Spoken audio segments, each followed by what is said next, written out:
Hello ka-Pinoy Text, magandang araw po sa inyong lahat. Welcome at welcome back po sa Pinoy Text Channel.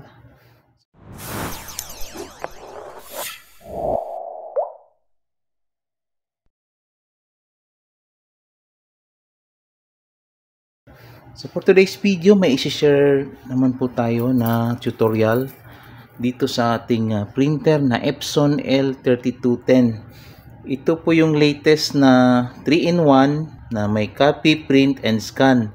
Yung print niya, wala siyang capability ng wireless printing o Wi-Fi printing. Lahat ng print niya dadaan sa USB port. Okay, yung model na merong Wi-Fi printing is yung L3250. Ito kasi ano to Epson L3210 lang. So L3210 3-in-1 and then L3250 yung merong Wi-Fi printing capability at yung L5290 merong ADF. Okay, so ang gagawin natin ngayon, magpiprint tayo ng document manggagaling sa cellphone.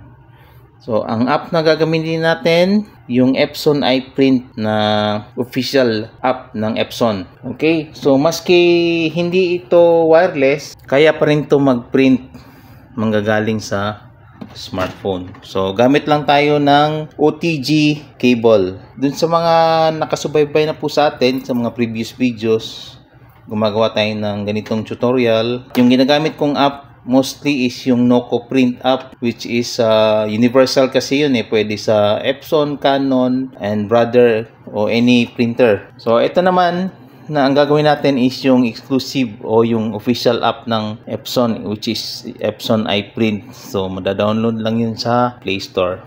Cellphone ko nga pala is Realme 3, old model na to. I-activate ko lang yung OTG settings.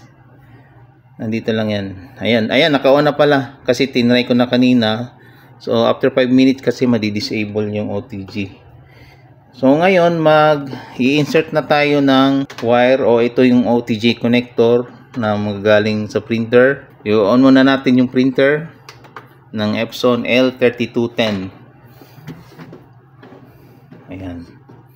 Okay, naka-on na. So insert natin itong OTG cable. Ayan, so dalawang pagpipilian, merong Epson at merong Noco Print. So dito tayo sa ayan, ang sabi is printer is ready. So print photos, print document, scan. Pwede rin pala mag-scan. Ang alam ko, ang hindi ubra yung scan nito nung sinubukan ko sa L3110. So kailangan Wi-Fi siya para makapag-scan. So dito lang tayo sa print photos and documents. Photos muna tayo. Allow, camera. Ayan, kahit itong lang, itong isang printer. Ayan. Next, select. Next.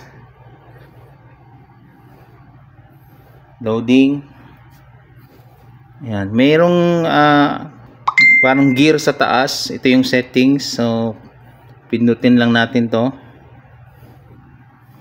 Ayan, so nandyan yung settings na pwede mo maguhin, kung number of copies, paper size, media type, kung plain paper ba siya or photo paper. Walang photo paper but anyway, borders, layout niya, borders, print quality, standard, paper source, color, and so on. So done, and then print.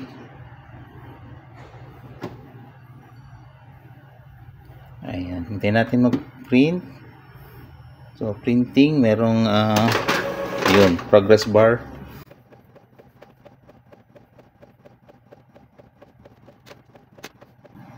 Full page ang pinrint niya. But anyway, at least na-try natin. So alam ko pwede pa siyang baguhin sa layout, ayan, 2 up. Ayan, marami na siyang sizes yung Noco Print. Doon sa previous video ko, 4 na sizes lang. Print quality, standard, sharpness, autocorrect. Wala siyang kung paano siya i-resize.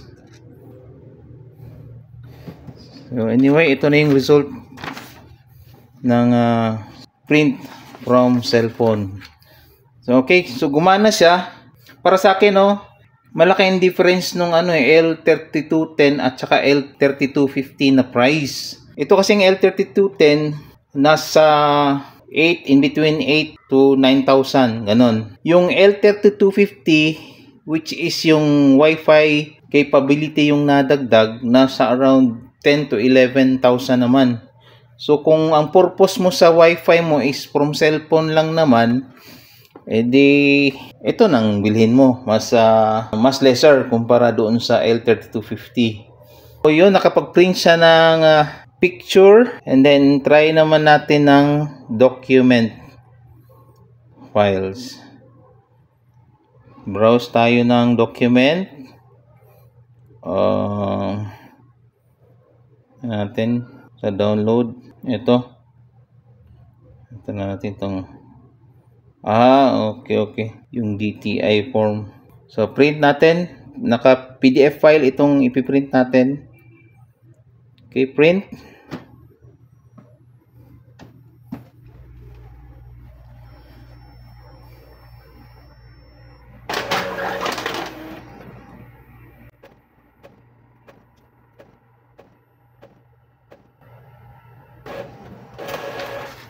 Okay, so ito na yung output nung pinrint natin na PDF file. I-try ko siya, exchange. Alam ko naka-color setting siya Standard, printer, copies, print all, media. Ayan, so naka-black and white pala siya. So alam niya na black ang ang documents. Okay? I hope nakatulong itong video na to para sa mga gustong bumili ng 3-in-1 printer at capable mag-print ng document mula sa cellphone. I recommend kahit ito muna kasi much cheaper ito compared doon sa L3250 na kung ang gusto nyo lang makapag-print mula sa phone, sa smartphone, pwede naman din ito. Yun nga lang, wired. Pero kung gusto niyo talaga ng wireless printing, doon na kayo sa L3250. Okay? Hanggang sa muli po, maraming salamat po sa mga sumusubaybay po ng ating channel at page. At share niyo naman po sa mga gustong malaman itong tutorial na to sa marami pong matulungan. Okay? Hanggang dito na lamang po. See you soon on my next video only here on Pinoy Tech Channel. Bye-bye.